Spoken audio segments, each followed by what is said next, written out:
Oklahoma every night, my honey lamb and I sit alone and talk and watch a hawk making lazy circles in the sky. We know we belong to the land, and the land we belong to is grand. And when we say, we're only saying you're doing fine, Oklahoma, Oklahoma. Okay.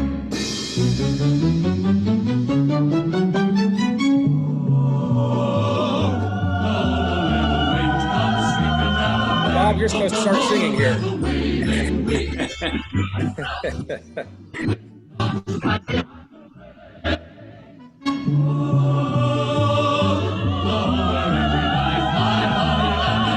Every night you sit alone and talk and watch your hawk making lazy circles in the sky. Your home and the land we belong to is grand. Yippee-yi, yippee-yi, yippee-yi, yippee-yi, yippee-yi, yippee-yi. And when we say,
Good afternoon and welcome to Beyond the Book, celebrating the literary heritage of Oklahoma and those preserving it for future generations. Since 1927, the Oklahoma Hall of Fame has been telling Oklahoma's story through its people, through a wide range of programming for all ages. Headquartered in the Gaylord Pickens Museum in our state's capital, publishing is just one of the many ways we support our mission, and Oklahoma Hall of Fame is recognized as the leader in publishing Oklahoma's history. We encourage you to learn more about the Oklahoma Hall of Fame and Gaylord Pickens Museum by visiting our website, oklahomahof.com. During today's program, should you have technical difficulties, please call or text Emma Leach at 405-664-1444. I am Donna Merkt, and I will be watching the questions. The button for the Q&A section is in the center of the bottom bar at the lower part of your screen. Simply click on it to open and submit your question. You may close the box after asking your question or keep it open and follow along. Your microphones and cameras are disabled during this session. Today's Beyond the Book discussion is focused on the book Principles and Perseverance, The Life of Don Nickles. I am delighted to introduce today's panelists, beginning with Senator Don Nickles. From Ponca City, Senator Nickles' political career not only spanned 25 years, but he was the youngest Republican ever elected to the U.S. Senate. He was chairman of the National Republican Senate Committee and the Senate Republican Policy Committee, as well as the Assistant Majority Leader. Today, Nickles operates the Nickles Group in the nation's capital. Nickles is a member of the Oklahoma Hall of Fame. A native of Broken Bow, author Bob Burke is a member of the Oklahoma Hall of Fame, the Oklahoma Journalism Hall of Fame, and the Oklahoma Historians Hall of Fame. A local attorney, he has authored more than 130 books and hundreds of articles that have been featured in publications across the United States. From Beaver, author Ryan Leonard began his career as a legislative assistant for Senator Nickles in Washington, D.C. He returned home to serve as a state prosecutor for Canadian County and currently is in private practice in Oklahoma City. He co-authored the biography of Marion Opala with Bob Burke in 2012. Moderating today is Jenny Campbell. An author in her own right, Jenny serves as Vice President of the Oklahoma Hall of Fame and Gaylord Pickens Museum. Jenny, we'll turn it over to you. Welcome all. Good afternoon. Our first question is for Senator Nickles. The back cover of the book shows you with President Reagan. Can you share what it was like to work with the president and maybe share a story or memory you have of him? Well, Jenny, thank you very much. And I'm not sure that, thank you very much, Jenny. Sure, I have a lot of fond memories with Ronald Reagan, but first I want to say thank you to Bob Burke and Ryan Leonard for doing such an outstanding job. They've put in more hours than I would care to think about, and they are so accomplished in so much. And Bob Burke in writing all the books, I have a lot of reading I want to do, Bob. I've read the book on Marion Opala, and I happened to know him when I was in the state Senate for 2 years and had great respect for him, but I learned so much more about him after reading the book that you two did on his life and going back to his history in World War II and so on. So thank you for that. Thank you for putting in so much time and effort on this book. I'm very grateful. Jenny, in answer to your question, I was very blessed to be elected and I guess sworn in the same time, or I was sworn in a little bit before Ronald Reagan was, but elected the same day in November of 1980. And some people say I rode his coattails. He actually didn't come into Oklahoma. He didn't need to.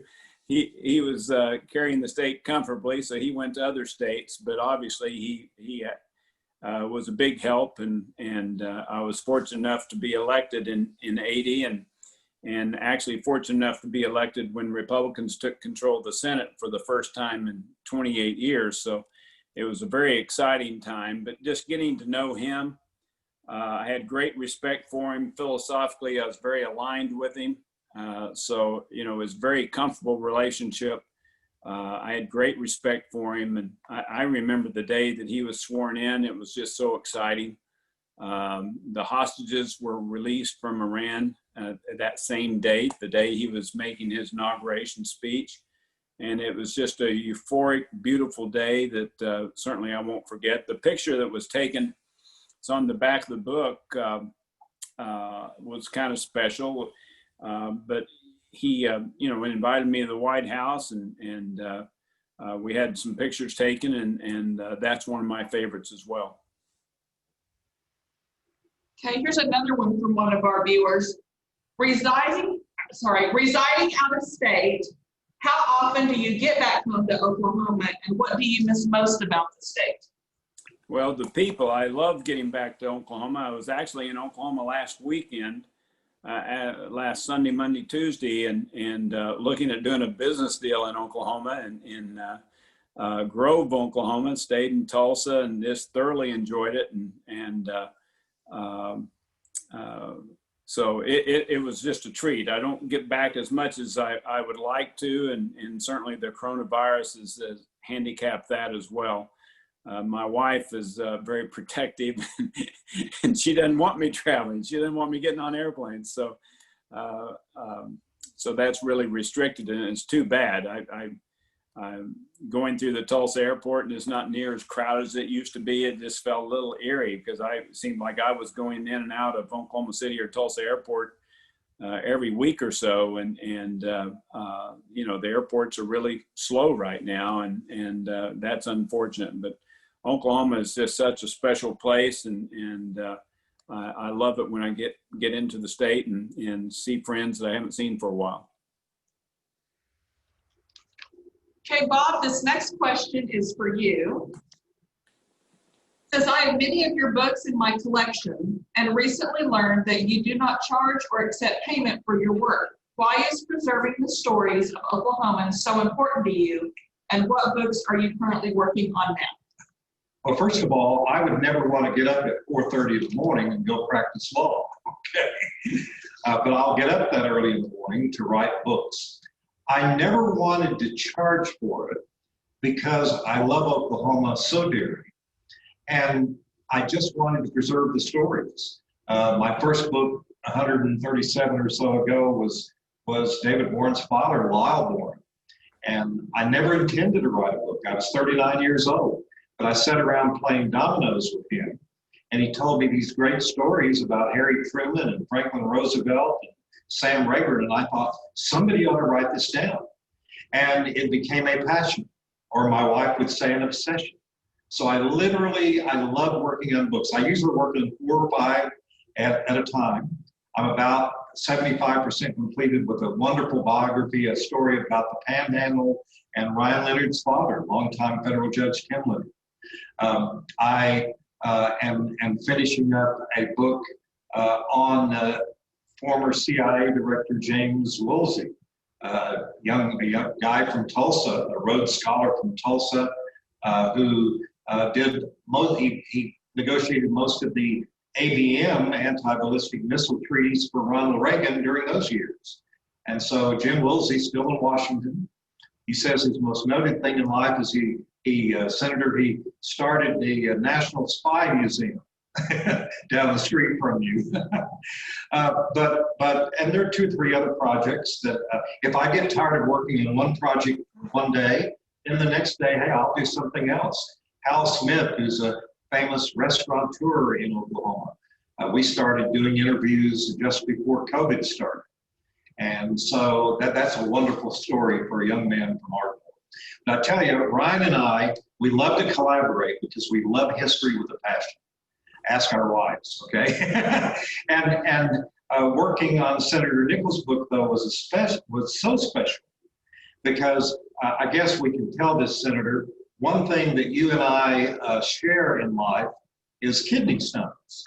We both have been plagued with kidney stones in life. But Don Nickles did so much for the state of Oklahoma, so much for the nation. People have forgotten what an incredible power he was during his years when he was in the Senate. So Ryan did most of the interviews, and people could not say enough good things. Wait, if you have not read the book, wait till you read the foreword from one of my heroes of life, Senator Bob Dole.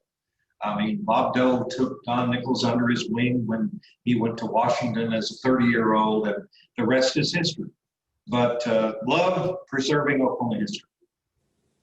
Ryan, as a former legislative assistant to Senator Nickles, what did you learn from him that you continue to implement in your own career today? Well, so I interned for Senator Nickles when I was in college. So one of the things that Senator Nickles did, and they're still doing it today, is they offer summer internships. So after my sophomore year in college, I went and spent about 6 weeks, 5 or 6 weeks in Washington. I've always had an interest in history and in government and government service. In fact, I still have a number of the wooden nickels from the 1980 campaign. I was living in Beaver. I grew up in Beaver, and my dad had won a special election in 1979 for that state Senate seat, and he had to run again in 1980. So I went with him to the slap out watermelon feed and, rodeo days in Guyman and all over. And in the course of all that, I kept all the old campaign material. So I still got a bunch of that 1980 campaign material, including from Senator Nickles' first race. But after I went to college in Boston, at Boston College, and and I really wanted to go to Washington. I really wanted to work for Senator Nickles. And so I just drove into town, and I didn't have a job. And I wanted to get into, public policy and so forth. And the only job that was available was a receptionist position. And I'm not sure Senator Nickles wanted to hire me as a receptionist, but he did. And then a couple weeks later, maybe a month or two later, Senator Nickles' longtime aide, Perry Kane, who handled Indian affairs issues and transportation issues and a number of other issues, Perry left to go to the private sector, and that created an opening. And so that led to 4 years of working on Capitol Hill. And so I was, from 22 to 26, just immersed in public policy. It was just fascinating. You spend a lot of time, as a staff person, sitting on the back bench on the floor of the Senate, obviously meeting with a lot of Oklahoma groups involved in different issues. And it really just was went back to Oklahoma quite a bit. It just was a wonderful experience. And I ended up, I kind of begrudgingly decided to go to law school. I just had so much fun. The best time to go to law school is after you've had a terrible job for a few years. That's not what happened to me. I had a great job, and it was kind of hard to go back to law school, but I did want to go back to Oklahoma. So I went back to Oklahoma, 22 years or so ago, and thankfully I did. Met my wife, Carrie. Well, we'd known each other before, but we started dating and now have 4 kids. And anyway, Senator Nickles gave me probably the best job, the best first job that a person, at least with my interest, could imagine. And it just was a wonderful experience, and I think back very fondly on it. Made a ton of friends who I still have to this day. So it was just a tremendous blessing and just a wonderful experience that I'll always cherish. Ryan, Senator Nickles? Well, Jenny, I want to say a couple of things. One, Ryan did an outstanding job. I think he had a lot more fun than he worked. He did work, but he had a great time. And Bob mentioned he's doing a book on Ryan's dad, Tim, that I had the pleasure of serving in the state Senate with for a year, maybe a little over a year. Anyway, I just thought the world of Tim, and he did such a good job as a federal judge. I can't wait, Bob, to read the book because, when somebody becomes a federal judge, they really have enormous influence and make big decisions in people's lives, states, history, and so on. And so I can't wait to learn a little bit more about what Tim was doing when he was on the bench. Hey, Senator Nickles, this next couple are for you. The book states that Dewey Bartlett was the Oklahoma Republican politician with which you most closely politically aligned. What Oklahoma politician were you the least aligned with and why? Well, Gene Stipe would probably be first. Gene and I we wrestled around a little bit in the state Senate, but I had great respect for him and frankly liked him a lot. But so I tried to make a habit of not disliking anybody, kind of like Will Rogers, and but we were sometimes on opposite sides of the issues. But no, I got along with most everybody, and I thought the world of Dewey Bartlett. When he was a U.S. Senator, I thought, he's my kind of guy. He's a business guy. He worked hard.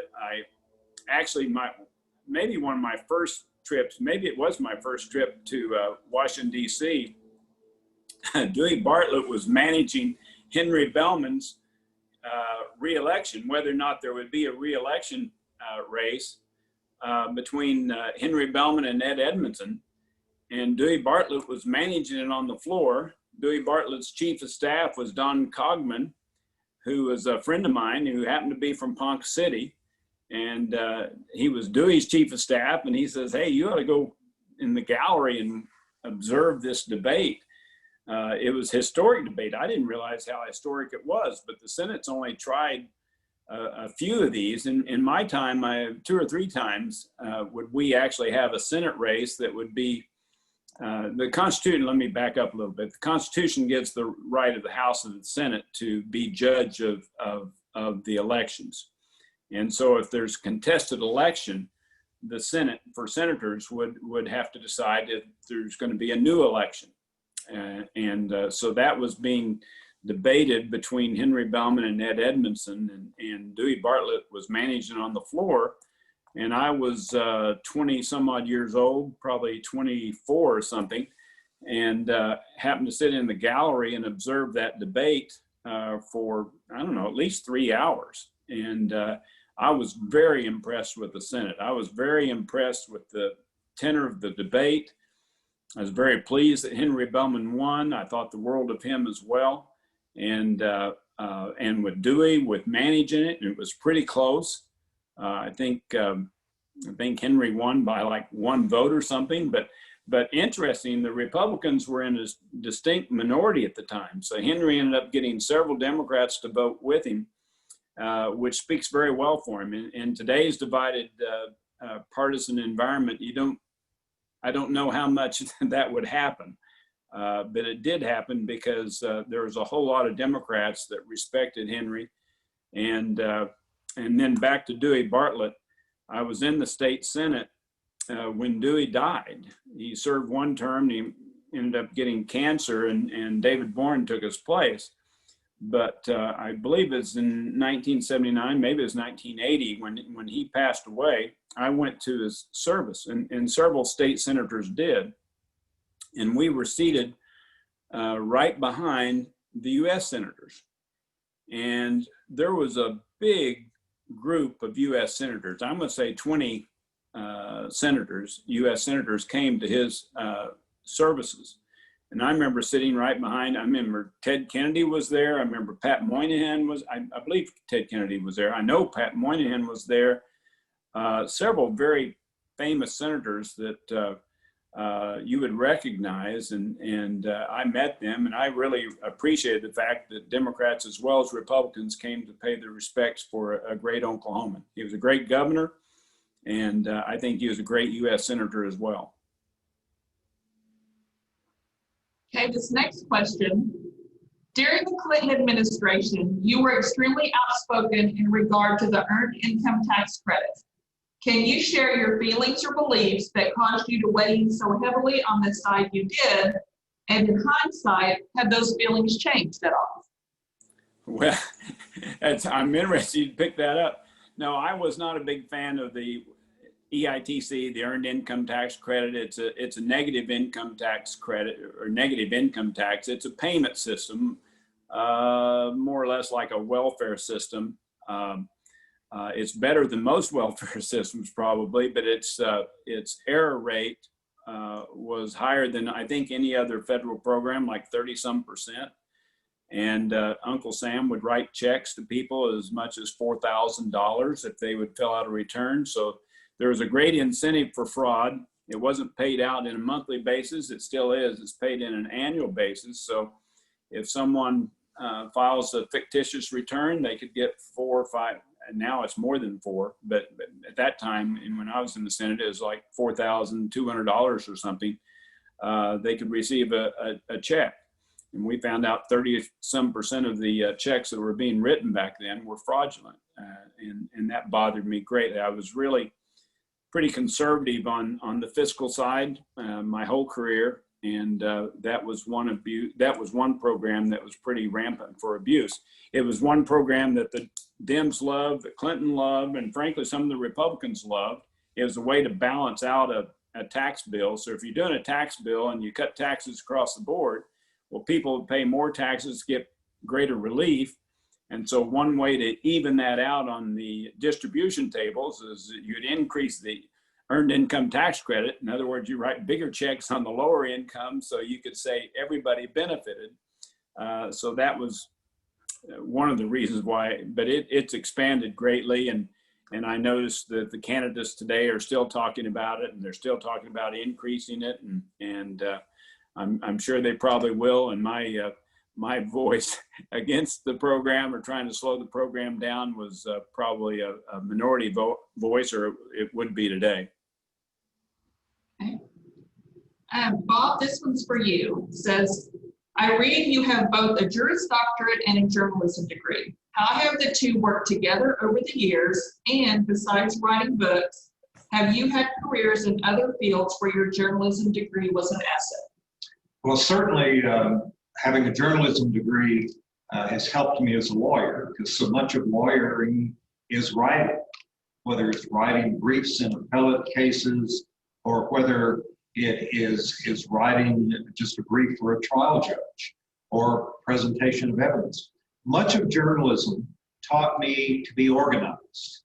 If you were developing a story for a newspaper or for radio or television, then obviously it had to be a story that had some organization to it, who, what, when, how, and how.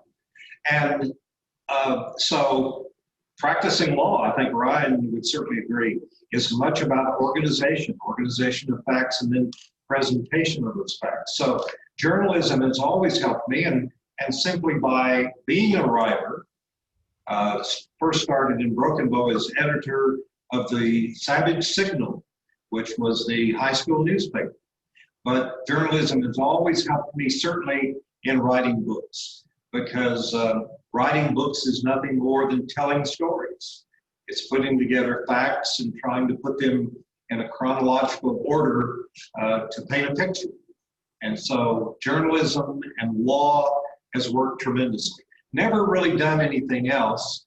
I mean, right out of college, years ago, ran our parents' insurance agency in Broken Bow, but I've either been a lawyer, well, I'm an old sportscaster, of course, and I was a sportscaster for many years. So I yesterday had dinner with a 14-year-old grandson who is now, we're getting to that point of where, what are you thinking about doing in life? And when he said, well, I'm really not sure, I said, there's no problem in that. I am 72, and I'm really not sure what I'm going to do when I grow up. Hey, Ryan, in your author bio, it states you serve as a commissioner on the National Uniform Law Commission. Can you share the role of the commission and the role you play? Well, I'll answer the question. I don't want to get too far afield. So that's something that the governor appoints you to do. And interestingly, in 2008, I was driving down Broadway in downtown Oklahoma City, and I got a call on my cell phone, and it was Brad Henry, of all people, Governor Henry at the time. And he said, I'd like to appoint you to the Uniform Law Commission. And I said, I hadn't applied for it. And I said, well, Governor, I'm honored that you think of me. And obviously, he had a lot of people that were Democrats he could have appointed to that position, and he chose me. And he then reappointed me, and then Governor Fallon reappointed me twice. It's a nonpartisan group, 350 lawyers, judges across the country that get together and write these uniform laws that are then considered by the states. Obviously, there's no enactment authority, but for example, the Uniform Commercial Code was drafted by the Uniform Law Commission. So, really the idea is to keep areas of the law that should be at the state level, and not have Congress come in and preempt in areas that they shouldn't legislate in. But it's been a fascinating group to be a part of. Justice William Rehnquist was a Uniform Law Commissioner. Woodrow Wilson was a Uniform Law Commissioner. Justice Brandeis was a Uniform Law Commissioner. It's a bunch of state Supreme Court justices, legislators, lawyers, academics from across the country, and it's really been fascinating. So it's just a nonpartisan deal. All the laws that we draft are nonpartisan, but they're kind of on technical areas of the law that otherwise would be, kind of difficult maybe for, a legislative staff at the state level to draft. So it's been really interesting. This is not a direct answer to your question, Jenny, but I would like to make one point about the takeaway on writing Senator Nickles' book. And I think it's particularly relevant today, and maybe even more relevant in the last couple of days with what's going on. But, so I interviewed, probably 15 to 20 members, current or former members of the U.S. Senate that were colleagues of Senator Nickles for the book. And it was fascinating, from Bob Dole and Dan Quayle to Mitch McConnell and Harry Reid, and just a number of them. And there was a consistent message, and I think this comes across in the book as well. But one of the things, for example, Senator Harry Reid told me, he says, he just went on and on about Senator Nickles. And he says, we need Don Nickles in the Senate today. Mitch McConnell told me the same thing. And there was just kind of a consistent, expression of, I wish it was you know, like that today. I wish it was today like how it was when Senator Nickles was here. And, you know, Hillary Clinton had nice things to say about Senator Nickles, very nice things. And just you know, even though there was disagreement on political issues, the consistent tone of every single interview I had was just what a quality individual Don Nickles was. And I already knew that, but that is an impression he left on his colleagues across the aisle. I remember when I was a young staffer, and Senator Nickles, you won't remember this, but I was with you walking back from the Senate floor one day, and we got on the elevator, and Ted Kennedy got on the elevator. And you know, you all were at loggerheads on most every issue. But I remember just the wonderful conversation you all had and how collegial it was. And anyway, that came across in all of the interviews, and I think we expressed that in the book. Everybody kind of wishes it was a little bit more today how it used to be. But all of the comments about Senator Nickles were wonderfully positive on both sides of the aisle. Okay, Ryan, that leads up to another viewer question. As a former Nickles employee, was there anything you learned while researching the book that you did not know? Yeah, obviously, anytime you write a book about, you know, biography, you learn a tremendous amount. So, you know, I feel, you know, much like how Bob expressed it, you know, these are just critically important stories to share. Senator Nickles rose higher in the U.S. Senate than any other Oklahoman in history. They, you know, said Bob Kerr was the king of the Senate, but that's not true. Senator Nickles rose to a higher level than any other Oklahoman, you know, second only to Carl Albert, who was Speaker of the House. And so it was just a real honor to interview Senator Nickles' family members, his kids, you know, Linda, his brother, Clark, who was tremendously helpful, putting everything together, particularly on the Nickles machine days. So obviously you learn a whole lot. And so hopefully we conveyed that in the book. But most of all, I thought it was a really important story to capture and to reduce to print that, you know, we'll always have. And Senator Nickles, I know I've told you this, but you know, one of the things the Hall of Fame does is they send a copy of that book to the 500 or so you know, a copy goes to every library in the state. So, you know, they will always be there. And I thought it was a very important story to reduce to print. So, but obviously we learned a lot. It's fascinating as a history buff. And even though this is not history, it's recent history. It's a fascinating project to be a part of. Senator Nickles, as the youngest Republican elected to the U.S. Senate, do you believe your age gave you an edge or served as somewhat of a stumbling block when you arrived in the nation's capital? Well, when I arrived, I mentioned I came in when Ronald Reagan came in, but there was just so much change. Republicans gained control of the Senate for the first time in 28 years. That's really a bigger change than you can imagine, because no Republican had ever served in the majority and no Democrat had ever served in the minority. So it was a big change. And I was just part of a big sweeping change. There was a whole lot of new senators, the big change between Ronald Reagan and Jimmy Carter. So just things were happening, and it was moving so fast that didn't really have a lot of time to focus on, oh, you're the youngest and so on. Everybody, a lot of people thought Dan Quayle was the youngest. He was a year older, I think, but I had that title for a while, and we didn't have time to think about that. It was a fun time. We got a lot accomplished. I was very, very fortunate serving in the Senate, had great mentors, and Bob Dole, that Bob mentioned, was one of my mentors, and Howard Baker, who was majority leader my first 6 years in the Senate. He was a mentor for whatever reason. Howard was nice enough to kind of put his arm around me, and he included me in a lot of things that really opened my eyes. I traveled a lot with Ted Kennedy and Joe Biden and others on arms control. Jim Woosley, as Bob mentioned, you were doing a book on him. He was right in the middle of these arms control negotiations. Jimmy Carter had a arms control treaty, strategic arms limitation treaty that he couldn't get ratified through the Senate. It takes 2/3 vote. And Howard Baker told Ronald Reagan, he said, well, Mr. President, if you're going to do this, you better get some buy-in on the Senate, because we don't want you to negotiate a treaty and you not to be able to get it ratified. And getting 2/3 vote in the Senate is not easy.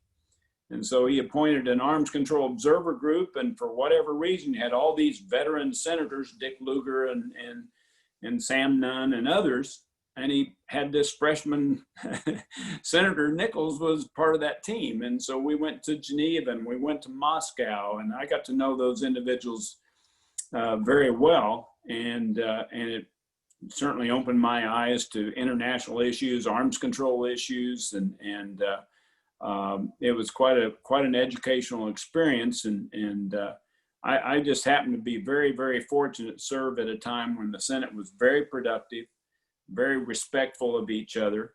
It's gone downhill a lot, and I really hope it returns to the original legislative body that it used to be, because it's a great institution, and I think I think the rancor and the partisanship is gotten a little too carried away, and hopefully it will return to its better days. Okay, here's another question from a viewer. How has serving one's constituents changed from the time you served compared to those serving today? Do you believe the reason for serving has evolved? If so, how and why? Well, I think public service is a great calling, and I'm glad I was able to do it. And I did it for 2 years in the state Senate and 24 in the U.S. Senate, and I loved every minute of it. It's a lot of work. It is a lot of work. It's a lot of sacrifice. You're separated from your family a lot. That's tough. It's not easy. It's changed a little bit. Very few. I moved my family to Washington, D.C., and I'm glad I did. I got to see my kids grow up, and I got to be a better father. It's tough now. People that have young kids and they fly back and forth every week, that's really, really hard, and it wears them down and burns them out, and they probably don't stay as long. If I didn't move my family to D.C., I would have never stayed for 4 terms. I probably would have been 1 or 2 terms and out, and that's kind of what I thought I would do anyway, is 1 or 2 terms. But I was fortunate enough to be elected to leadership positions, and frankly, I was becoming more productive and more successful in the legislative front, and had a lot of success, and frankly enjoyed that a lot. But I didn't want to give up my family, and that's a real sacrifice. And then the other big difference now is that people are so consumed with fundraising. I wasn't. I didn't make phone calls. I guess I did certainly when I was running in 1980, and I'm sure I made some in 1986, but I never made any phone calls asking for money after that. Now some of the colleagues spend all their time raising money, and they're in fundraisers all the time. And they're calling me all the time asking for money, so that's changed. The money that individuals are raising now, the congressional race that's competitive in Oklahoma now, my land, they're going to spend so many millions of dollars in that race, much more so than I think anybody's ever spent in Oklahoma for a governor's race or even for a U.S. Senate race. So it has changed. The demand on raising money has certainly gone up, and I think to some extent probably takes some of the fun out of it. Bob, this next question is from you. Your body of work is wonderful and educated me from my adolescence. To my knowledge, the only biography of Governor Raymond Gary is that by Scales and Goebel. As you know, Governor Gary quietly but resolutely led Oklahoma to desegregate without dramatics, theatrics, or controversy. Any plans to author a work on Governor Gary?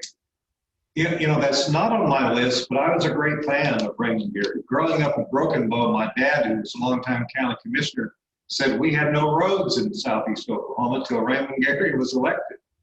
And I think one of the courageous things that has happened in history is after Brown versus Board of Education was decided by the U.S. Supreme Court in very conservative and racially divided Oklahoma in 1954.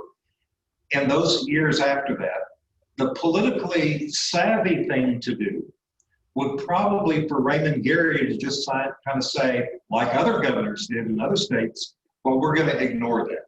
But Raymond Gary, courageously, as a Democrat from Mendel, Oklahoma, lived up to his Southern Baptist upbringing, and that's what he attributed it to, of doing the right thing and courageously leading the fight for desegregation of schools in Oklahoma. But I don't know, I may revisit that someday.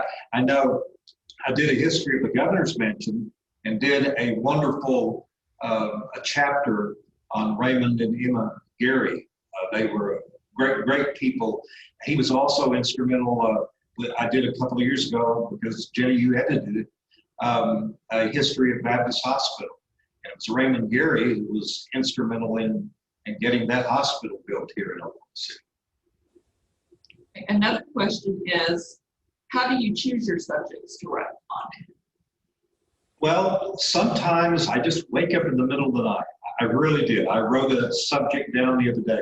Sometimes somebody will come up to me at my table at the Class and Grill and say, you really ought to do a book about so-and-so.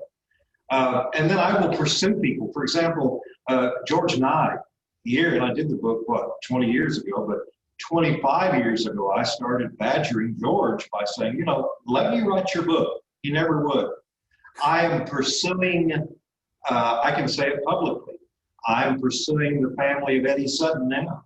There has to be an Eddie Sutton book. Coach never would let me do it during those years. He was just a modest man and he didn't want to do it. Allie Reynolds, I bugged him while he was alive. He was such a humble man that he would say, no, I've done nothing right. I had to wait till after he died. So there's really no rhyme or reason. Somebody will mention somebody to me and I'll think that's a good idea. Or I'll just think about somebody who's had an incredible impact upon Oklahoma. And for example, Robert Ross and I are doing an Edith Kinney Gaylord biography later this year and next year. And of course, when I walked into the Hall of Fame for this program today, you walk through the Edith Kinney Gaylord garden, right? And so that's a cool book, because that's a very interesting story that occurs here in Oklahoma and when she was press secretary to Eleanor Roosevelt in Washington. Ryan, here's one along the same lines. Thanks for your work on this book and your previous work on the late great Justice Opala. I look forward to your continued scholarship and hope you'll give due consideration, with all due respect to our neighbors in the East, to Western Oklahoma figures like Justice Yvonne Cocker, Congressman Frank Lucas, Judge Joe Whedon, and Congressman Glenn English. Would you like to respond? Well, so I'm actually sitting in, as Senator Nickles and Bob know, and Jenny, I'm actually sitting in Asheville, North Carolina. I had an occasion to be in Chapel Hill, and I spent several days traipsing around the woods, finding a bunch of 200 and 250-year-old family graves that had long been forgotten deep in the North Carolina woods. And these were graves of the Herndon family, which was my wife's mother's grandmother. So I'm just a history guy. We do archaeological digs in the summer. So the first book I helped Bob with was, I saw Bob at the Science Museum in 2008. And I saw him across the way, and I went over to Bob and I said, Bob, if you ever need a co-author on a book, let me know. And maybe 6 months later or a year later, you called me and said, hey, how about doing a book on Marion Opala? And my primary interest in Marion Opala was his time during World War II, when he was a Polish resistance fighter. He was captured, spent time at a concentration camp. I mean, his story and the fact that he survived the war is just amazing. So, there's a great sense of accomplishment when you get a project like this done. And in the book on Senator Nickles, because he had such an impact on my life, and obviously my dad would not have been a federal judge, but for Senator Nickles. So he's had a big impact on the Leonard family, and it was very important to me to get this done. All that said, I'm sure in a year or two, I really enjoy working with Bob. And whenever we get together, we start talking, and 2 hours will pass, and we've covered 50 subjects, and Bob is just a dear friend. And so I don't know who's next, but I agree with you. Western Oklahoma, where I am very proud to be from, I still to this day tell everybody I'm from Beaver. I left right before high school, but I grew up working on the farm with my grandfather, and it shaped, it really shaped who I am today, growing up in the Panhandle. And so, Jenny, the answer to that is yes. Well, there will be another project, and I like I like a Western Oklahoma subject, but it's also nice to look at this, current book, Senator Nickles' book, on the shelf, and there is a sense of accomplishment that comes from finishing the project. But my guess is we'll do another one. Ryan, correct me if I'm wrong, but didn't your mother do a photographic book of Western Oklahoma that had a lot of the Depression and so on in it? Well, she did. So when we were growing up, my mom's from Illinois, and my parents actually met. My dad was a naval aide stationed at the White House in Washington when President Johnson was president, and my mom was working for Everett Dirksen in the Capitol, and they met on a blind date, and 3 months later they got married, and 2 years later my mom ends up in Beaver. So here she is in Illinois, and she ends up in Beaver, Oklahoma, where my dad went back out to practice law with his father, my grandfather Dwight, and my mom, and this was in the mid 70s, so she had 3 young kids, and she went around and she interviewed all the old timers who were still living, who had lived during the dust storm years.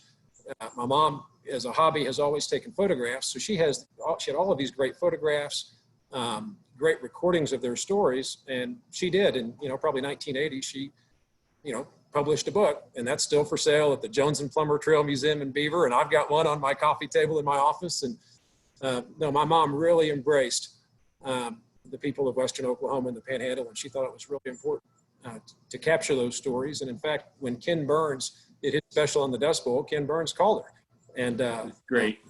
He gave him some information. But Western Oklahoma, as we all know, is a very special place, and no, I'm proud of my mom for doing that. Absolutely. Senator Nickles, a couple more questions. It looks like we have about 8 minutes left. In 2003, you crossed the aisle and teamed up with then Senator Hillary Clinton to increase unemployment benefits. What made you choose Senator Clinton to collaborate with, and how would crossing the aisle then be different than crossing the aisle today? Well, it's that's really a funny story, interesting story as well.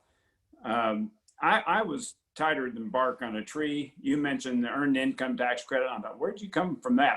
I was budget chairman. I was on the budget committee. I fought spending in every which way.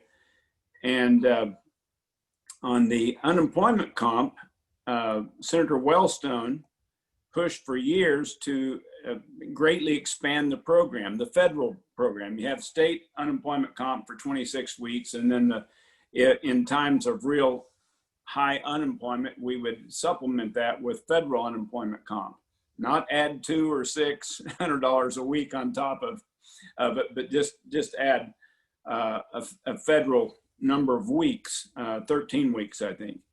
And unfortunately, Senator Wellstone passed away earlier that year, or the previous year. And so in 2003, the federal program, and he wanted to double the program. He wanted to double the federal side. He wanted to expand it. And he passed away. And so the federal program had expired.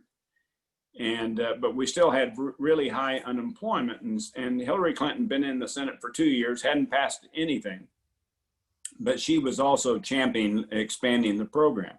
So I called her, since Paul Wellstone passed away, and told her, I said, Hillary, if you want to, we're going to reorganize the Senate. We're just coming back. This program's expired as of December 31st, but I'm willing to extend it.